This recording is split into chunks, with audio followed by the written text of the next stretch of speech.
la vie se poursuit ce matin, et surtout que les tout-petits qui sont tout excités, eux, sont un peu en marge de tout ce qui s'est passé hier. Ce sont des images qui nous parviennent de nos amis de Chem TVA à Trois-Rivières, alors que là-bas aussi, on se prépare à accueillir les tout-petits qui se font se déguiser en toutes sortes de personnages ce matin. Et à 6h08, évidemment, il faut revoir ce qui s'est passé dans le monde des informations. Avant d'y arriver avec Jacques Moisan, n'oubliez pas la consigne de sécurité. Ne laissez pas vos enfants manger un bonbon avant d'avoir vérifié le contenu de leur sac. On a trop frais en mémoire ce qui s'est passé à Saint-Jean-Baptiste-de-Rouville, encore une fois, en espérant que ce soit un cas isolé et que ce ne soit pas le cas pour l'ensemble du territoire québécois.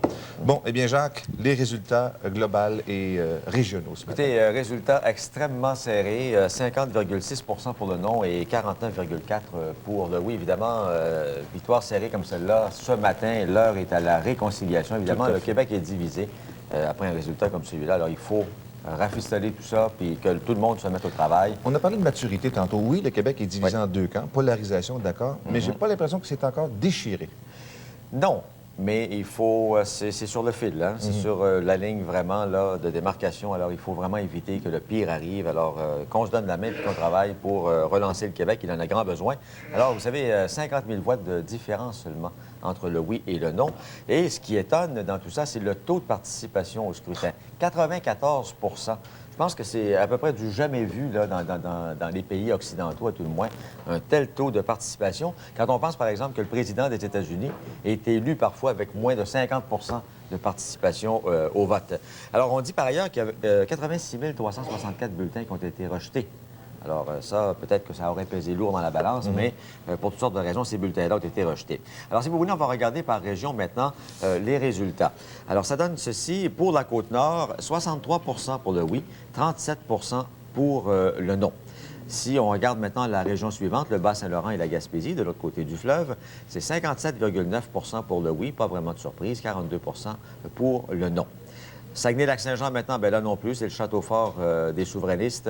Alors, le oui l'a emporté à 69,5 le non, 30,5 Maintenant, en Abitibi-Témiscamingue, 57,7 pour le oui, le non, 42,3 La région suivante, maintenant, c'est l'Outaouais. Bien là, c'était prévisible, 72,5 pour le non, 27,5 pour le oui.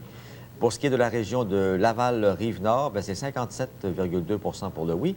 Le non est arrivé, évidemment, derrière avec 42,8 Si on va maintenant du côté de l'est de Montréal, alors là, c'est assez serré, 52,5 pour le non. On s'attendait à ça, je pense, dans ce secteur-là. Le oui, 47,5 Maintenant, dans l'ouest de Montréal, eh bien là, pas de surprise, 78,3 pour le non, 21,7 pour le oui. Si on jette un coup d'œil maintenant en Montérégie, sur la rive sud, alors là, c'est le oui qui l'emporte, 53,7 46,3 pour le non. L'autre région maintenant, c'est la suivante. Bon, bien, c'est terminé là. Du côté Parfait, de on a fait le Québec. tour finalement. Du côté de Québec, Du côté de Québec, on va y aller tout de suite, si vous voulez bien. C'est Sylvie Lauzon qui est là. Alors, Sylvie, une surprise de ce côté-là, je pense que le résultat, l'écart a été beaucoup moins grand que ce qu'on avait prévu dans les récents sondages. Oui, c'est vrai, l'écart est un petit peu moins important que ce qu'on avait prévu. On avait prévu un écart là, de presque 7-8 points. On se retrouve avec un écart qui est un petit peu plus petit que ça, avec des chiffres qui sont les suivants. Oui, 53,9 non, 46,1 Ce qui est à noter, ce qui est particulièrement intéressant, c'est que c'est un revirement total par rapport à 1980, où on avait les mêmes chiffres, mais à l'inverse. On avait 53 54 là, pour le non. Maintenant, au Colisée, hier, c'est là que les gens du oui se sont rassemblés. On était enthousiastes jusqu'à 21h30. Quand le vent a tourné, évidemment, l'enthousiasme s'est atténué. Et vers 21h30, 11h, il restait à peine quelques centaines de personnes de ce côté-là. Maintenant, pour ce qui est des gens du non, ils se sont réunis au Palace. C'est un bar-discothèque. Évidemment, là, c'est l'inverse qui s'est produit. Et là, évidemment, on était très heureux de voir comment tout ça se déroulait. Du côté là, de la sécurité à Québec, aucun incident. Les rues de Québec étaient désertes après minuit. Même les policiers disent que c'est assez étonnant. Il y a quand même eu 3 appels à la bombe qui ont été logés. 2 au Palace, donc 2 du côté du non et 1 au Colisée. On n'a pas évacué, il n'y a eu aucun problème. On a fait les vérifications d'usage et tout s'est montré, là, tout était vraiment très correct. Bon, bien, merci Sylvie. C'est ça À qui est plus tard. On va se revoir plus tard. Oui, Ce matin, bien sûr, on parle, et on va en parler, nous aussi, de la réconciliation. Il y a un pas dans cette direction-là qui a été fait par M. Chrétien. Oui, bien, la main tendue par Jean Chrétien à Jacques Parizeau au lendemain de cette victoire du non. Victoire très mince, est-il besoin de le préciser encore une fois. Mais c'est un soulagement pour Jean Chrétien qui avait mis les bouchées doubles au cours de la dernière semaine en particulier. immobilier en faisant plusieurs apparitions publiques ici dans la région de Montréal notamment. Alors, son message hier soir, il l'a livré dès que le résultat de la victoire du non a été confirmé. Il a dit qu'il était prêt à engager le changement. Maintenant, quelle sera l'ampleur de ce changement et puis à quel moment ça va se produire, ça pourrait se produire. Bien, rien de précis là-dessus, mais il a tendu la main, comme je le disais, à Jacques Parizeau pour ouvrir la voie justement au changement. C'est à nous, à Ottawa et à Québec, que revient la responsabilité de répondre à leurs attentes. Monsieur le Premier ministre du Québec, je vous tends la main. Travaillons ensemble pour le bien-être de nos concitoyens qui ne demandent que ça. Alors écoutez, Monsieur Chrétien a lancé aussi un appel aux autres Canadiens. Il dit, vous avez demandé aux Québécois de ne pas vous laisser tomber, mais maintenant, faites la même chose, ne les laissez pas tomber. Il y a réunion du cabinet, d'ailleurs, ce matin. Maintenant, on voit ici Lucien Bouchard qui s'est adressé, lui aussi, à ses partisans. Il n'a pas caché ses émotions. D'ailleurs, il avait le visage défait, mais il s'est rendu à la décision démocratique des Québécois. Ça fait mal, dit-il, mais malgré la défaite, il faut rester démocrate. Il ne renonce pas pour autant au projet souverainiste. Il y aura un autre rendez-vous bientôt, a-t-il dit. Alors, il avait ce message pour le reste du Canada. Il dit le non a peut-être gagné, mais on n'a rien réglé.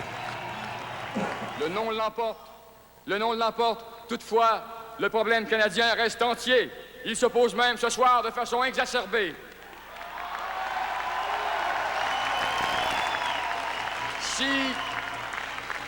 Si les fédéralistes d'Ottawa ne se rendent pas compte que le régime fédéral canadien n'a jamais été aussi fragile que ce soir, ils n'ont rien compris à ce qui vient de se passer. Maintenant, il y a eu quelques échauffourées, mais rien de majeur, je pense, dans les rues de Montréal. C'est toujours malheureux quand ça se produit. Effectivement, moi, j'étais hier soir au Métropolis, au camp du non. Alors, à un moment donné, on n'a pas pu sortir à l'extérieur parce qu'il y avait du grabuge à l'extérieur, tout autour des quartiers généraux du camp du non.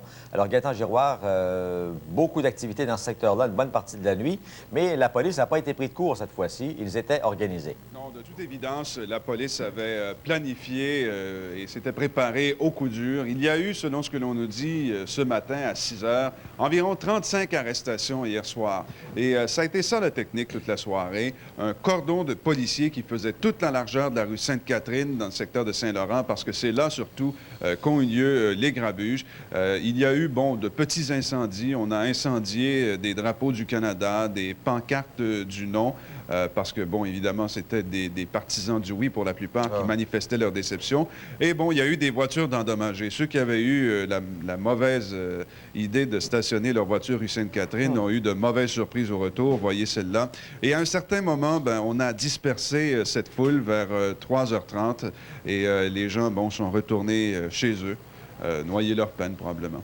Il y a eu du saccage aussi au bureau du camp du non dans Vaudreuil. C'est la circonscription de Daniel Johnson. Oui, début d'incendie au camp du non dans Vaudreuil. En fait, c'est au bureau de comté de Daniel Johnson, qui est député de cette circonscription. Incendie criminel, selon toute apparence. Il n'y a pas eu énormément de dommages, mais évidemment, c'est le geste, c'est la symbolique. Ben oui. Écoutez, les policiers n'ont vraiment pas chômé la nuit dernière. Et encore en ce moment, je pense qu'il y a une opération policière là, à cause de colis suspects qu'on vient de découvrir. Oui, c'est dans le nord-est de Montréal, rue Jarry, derrière le motel Métropole, qui est un important complexe de motels. On va vous montrer des images tournées il y a quelques minutes à peine par notre patrouilleur de nuit, Éric